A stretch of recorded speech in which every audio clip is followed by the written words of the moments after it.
guys, and welcome back to my channel. So today we are going to be trying out some brushes. I have next to me some foundation and some concealer and things like that that I would normally use, and we're going to see if these brushes are a hit or miss. So these are the PUR Pillow Blend collection.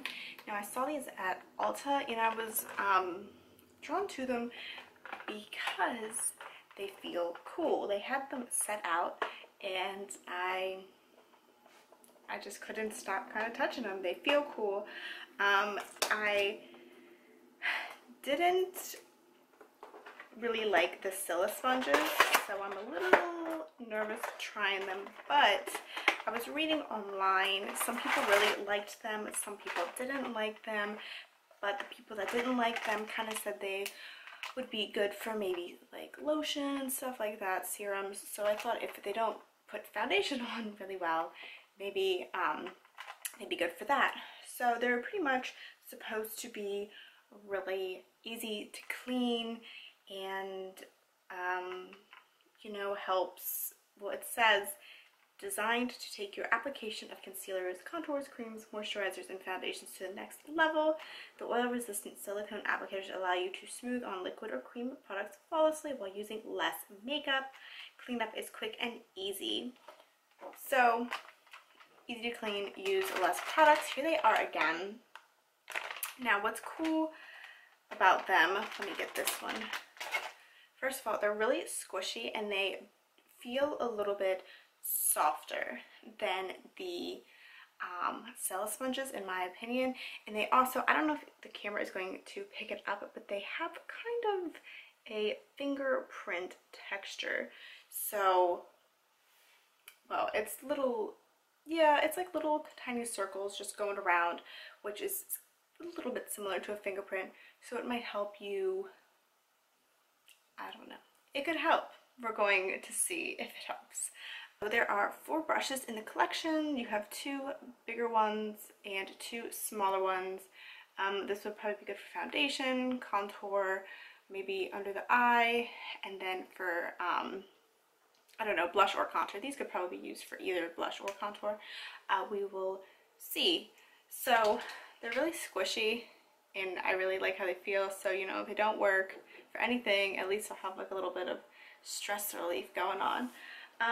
Okay, so I'm gonna kind of just start out by priming my face like I always do, and I'm going to first go in with this Guerlain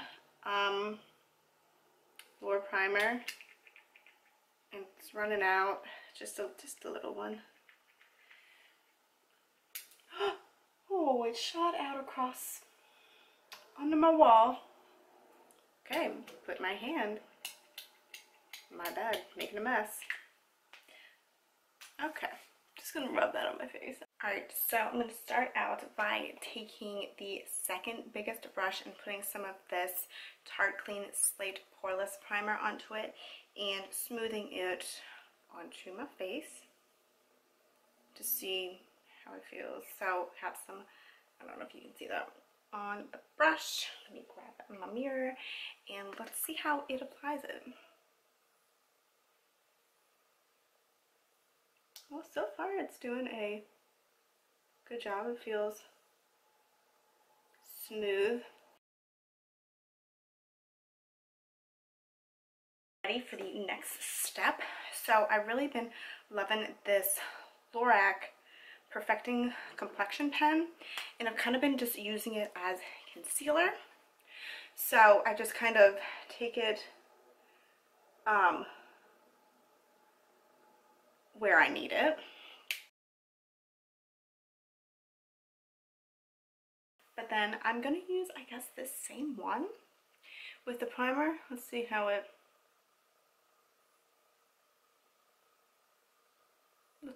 goes. So far it looks pretty good actually.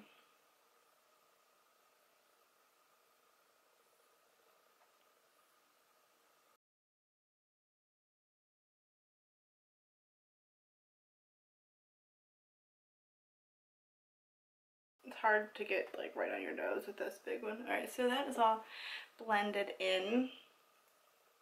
Let's go ahead with foundation, I guess, right? So I'm going to take the big one, and I'm going to take the Cover FX Power Play Foundation. This is the foundation I've been using for the past couple weeks, ever since I tried it, and I like it, but it's not my favorite. I think it's not bad, and I still like it, and I still wear it. It matches really well. So I just put some right here, and let's just slap it on your face.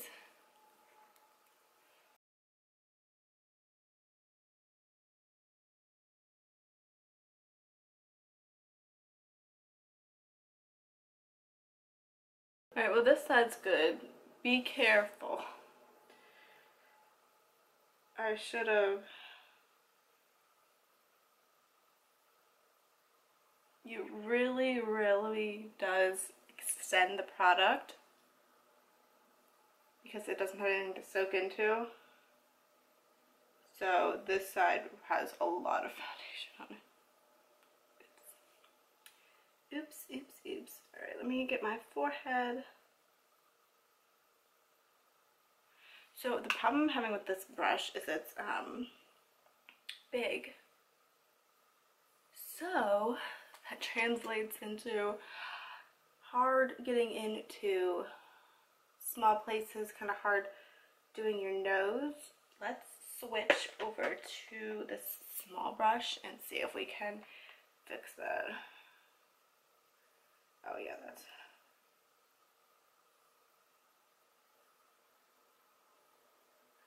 that is much better. Okay, right here. Any place that's looking rough, right?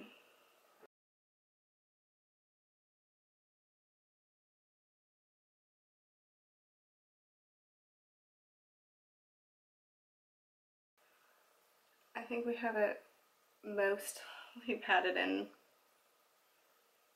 to the skin. I think it takes longer than like a traditional beauty blender or a brush or something, because or maybe I just put too much foundation on. But I feel like to get it really looking nice, it takes a little bit. But my foundation looks decent. It still kept its full coverageness. That's not a word. And it, you know, performed generally the same. I do feel like I need a beauty blender to like help tap in the product. Maybe I can just use the bigger one again, cleaned off.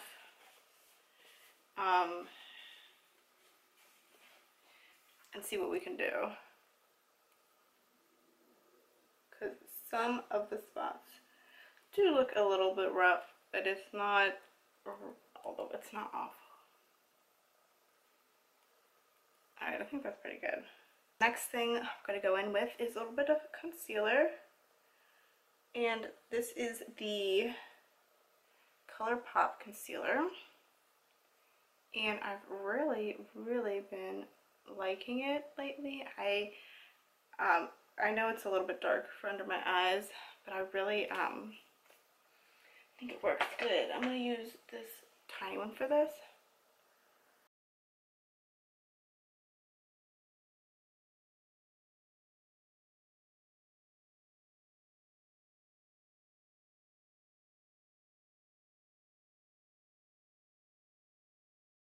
Well, we have our foundation concealer on, and so far I'm pretty impressed with these brushes. Like I dropped my foundation.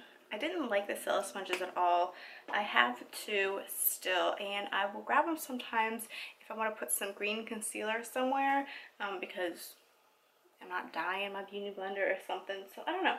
Alright, let's move on. I'm going to do a little bit of contour. See if these brushes can do that. Alright.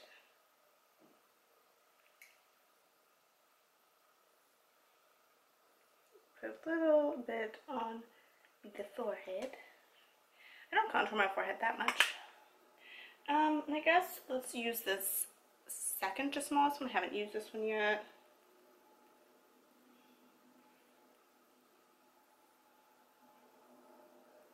She's blending it out really nicely.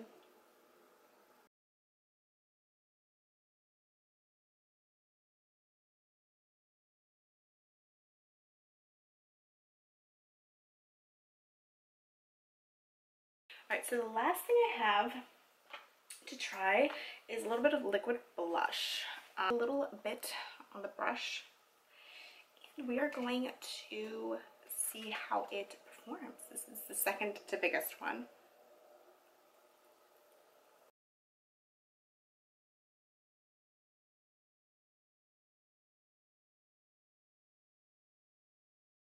I have the Maybelline Master Strobing Liquid in 100 Light, and I'm going to take the little brush, the littlest one, after I clean off the foundation from it, and I'm just going to dab just a little drop onto this brush. Alright, we have a little tiny bit, I don't know if you can see that, on the brush, so we don't want to, you know, we can always build it up.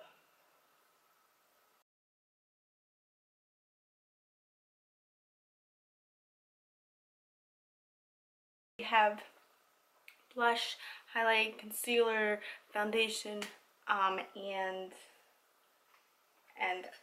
primer on. So I'm going to finish up my makeup real quick, and then we will talk about my final thoughts, and I will be right back. Okay, so I finished up my makeup, and I'm ready to talk about these. I think that there are pros and cons of the brush. A couple of pros are it did apply everything really nicely. I'm actually surprised on how smooth my foundation, my blush, and the contour and everything looks. I didn't like the Silla sponge, and I kind of thought this might be like the Silla sponge, but these are definitely better. So that is a plus. And I think that it is nice. They're very easily cleaned. That is one of my least favorite things to do, is clean my brushes and my beauty blenders. So this is, you know, very easy cleanup. Now the cons. You kind of have to stop in the middle of doing your foundation or something to wipe it off. At least that's what I found. I found that it was kind of in the middle. It was getting kind of hard to blend in the foundation. So wiping off the brush kind of helped the foundation process, if that makes sense. Kind of just too much product was building up on the brush, making it hard to blend it in. So keep a paper towel or something next to you, at least that's what I did, and it was kind of, you know, it was smooth, but I did have to do it.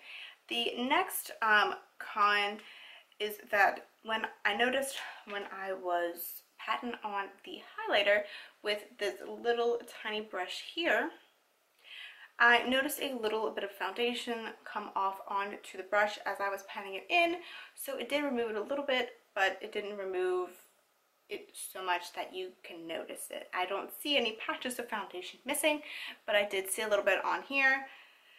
So keep that in mind. It, you know, they have a more slippery texture, so it will slip and slide a little bit more if, you know, you are used to using a beauty blender or a brush. That's what I noticed with the foundation brush, is that, you know, kind of, you know, you'd pat down a spot or swipe a spot, and it would kind of take the foundation, you know, into a place you didn't want it, but then, you know, you have to smooth it back out.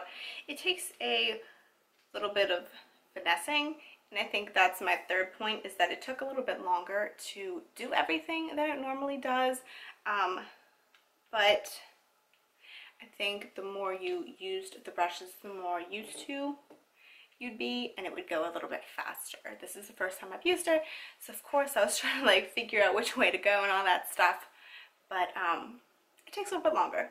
That's not that big of a deal, but just something to note. I do think I will use these brushes again, since I was pleasantly surprised by their performance. But yeah, let me know if you would take the dive on these. I did, and was pleasantly surprised. Have you tried them, and do you like them? Do you not like them? There were some mixed reviews online, but some people said they were really good for putting on like moisturizers and stuff, and I usually do that stuff with my fingers, so maybe I'll give it a go with these one day. Thank you so much for watching, and I hope to see you again soon. Bye guys.